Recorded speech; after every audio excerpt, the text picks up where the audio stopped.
Welcome to Artistic Adventures.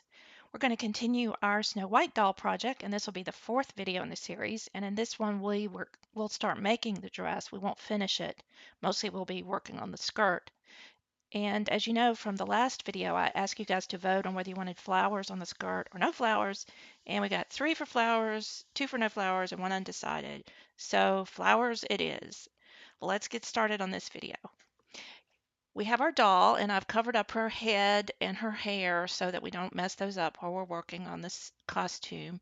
And I'm measuring from the waist down to just below her feet because I want to allow enough fabric to make a hem.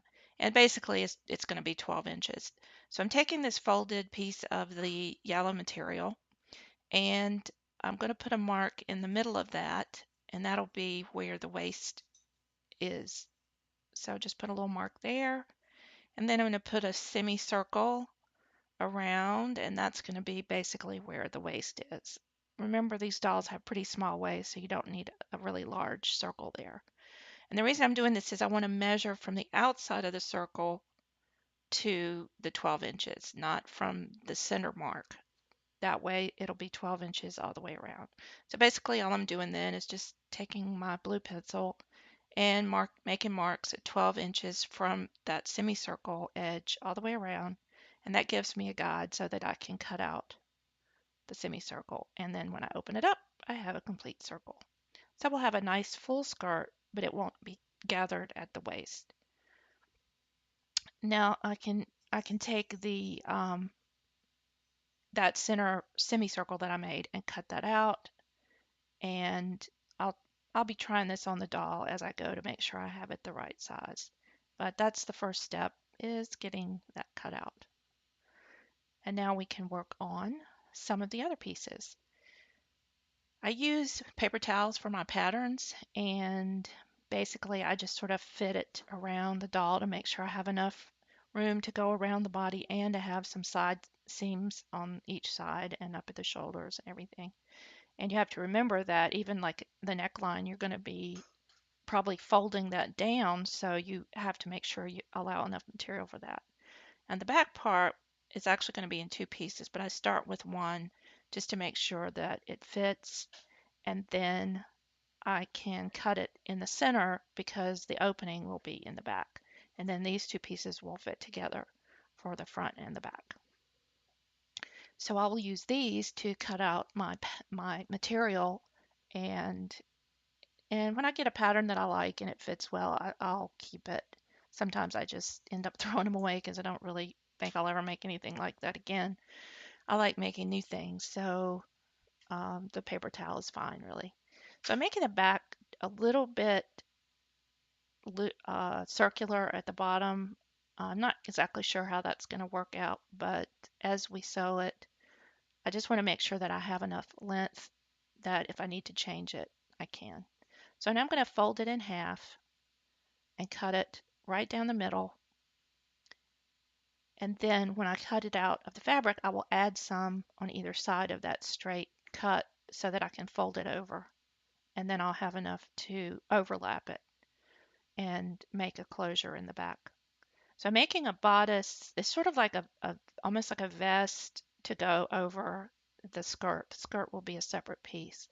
So I'm putting this on the blue material, and it's folded twice as you see because I'm planning to use the same material to sort of line the top and help me when I need something to make the cutout around the neck look nice and smooth. And right now I'm cutting up the center between these 2 back pieces, and that will allow me enough to fold over so that I can make an overlap in the back. So I just make that go straight across, and it's a little over ½ inch, I guess. All right, and now I'm going to cut out the front, and I forgot to make an allowance for the fact that I'll probably be putting a dart on either side of this to account for the shape of her breast. So I'll make a little V seam there when I cut it out, but I need to allow a little bit more down at the bottom because I'll be taking some of that side length up with the dart. So I just wanted to cut that a little bit longer than I had actually planned. See, this is how I make things. I know it's kind of crazy, but I just sort of go along as I make it, and fortunately, they tend to turn out okay. That's why it's an adventure. So we now have the front part and the back part cut out, and I'll be working on those in the second video. So I'm going to put those aside for now. Off camera, I did cut out some sleeves, and I used some pale blue raw silk for that because the sleeves on this dress tend to look a little bit pale. And then I'm going to put some dark blue and red ribbon over the top of that. Now for the collar, which is one of the most recognizable parts of her costume, it has to stand up. So at this point, my plan is to try to use this pipe cleaner inside a folded piece of white material to help it stand up.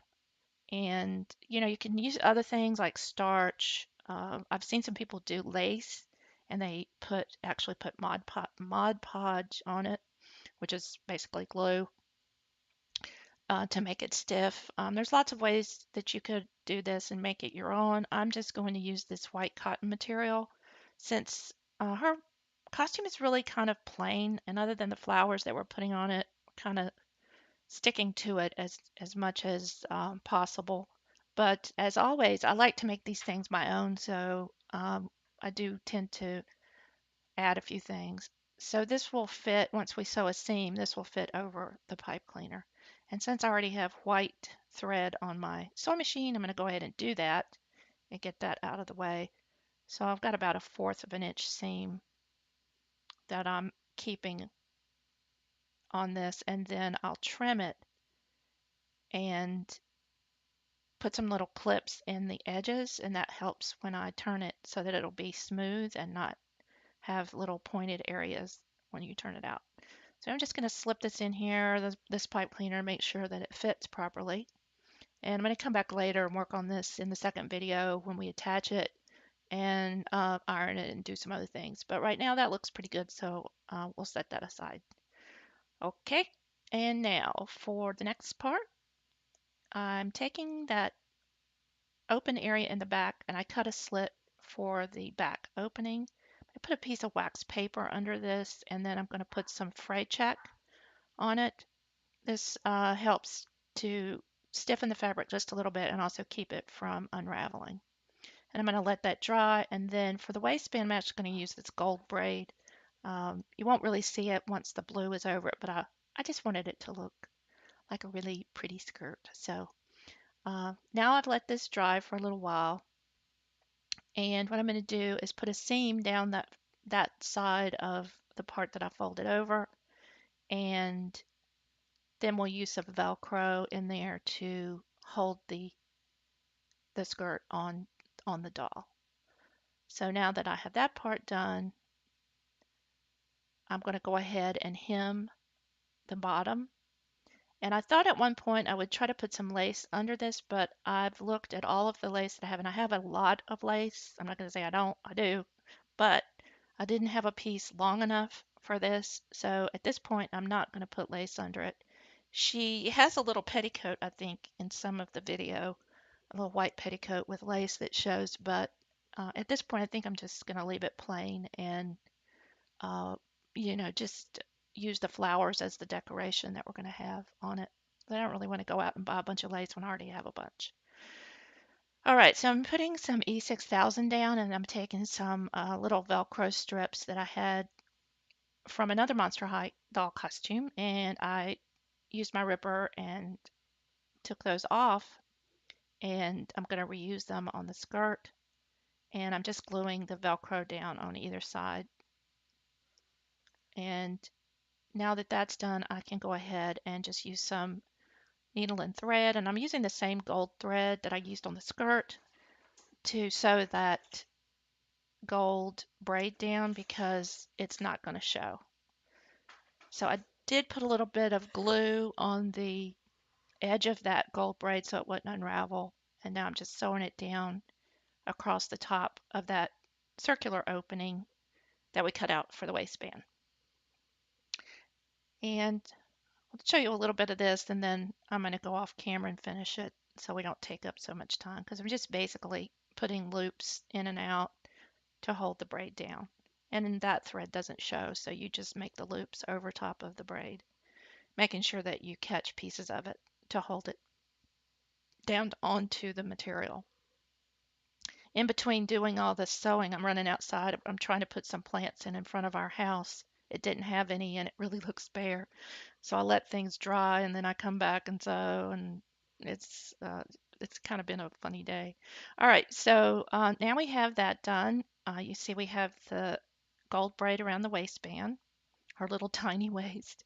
And now these are all the yellow flowers I have. So I want to position them on the skirt before I glue them to make sure I have enough to create a nice pattern to for the placement of the flowers. So I'm just going to snip off the ends of the stems, and then I'm going to go around and position them on the skirt so that they're evenly placed and I don't run out and then have like a bald spot on the skirt. So I ended up with two left, and I'm just going to place these around so that there's basically kind of two rows, two circles of rows, and they're, just evenly placed around. And I'm just using a little bit of that E6000 on it because it dries really fast and it's waterproof. So making sure they're all pressed down into the glue. And then we're going to let that dry. I'll go plant some more flowers. And here we are back after it dried. And voila, there is our skirt with the flowers. So let's go ahead and try it on the doll. We're going to slip her down into the skirt and then we'll fasten the velcro in the back and it will have a nice gold waistband, which once we make the blue top you'll never see again, but anyway, we know it's there, right? All right, so there's our pretty yellow skirt with some flowers sprinkled around. And I kind of like the flowers because it's like I imagine her out in the woods, picking flowers, and then maybe just some fell down onto her skirt and they were just attached there. That's kind of how I see it. So I hope you enjoyed this part of the video. In part two of the dress series, we're going to work on the top and a few other items, and then we'll finish up by making her wig look like the Snow White hairdo. So if you haven't already done so, please subscribe so you don't miss a thing, and give me a thumbs up if you enjoyed this video. Thanks, and bye.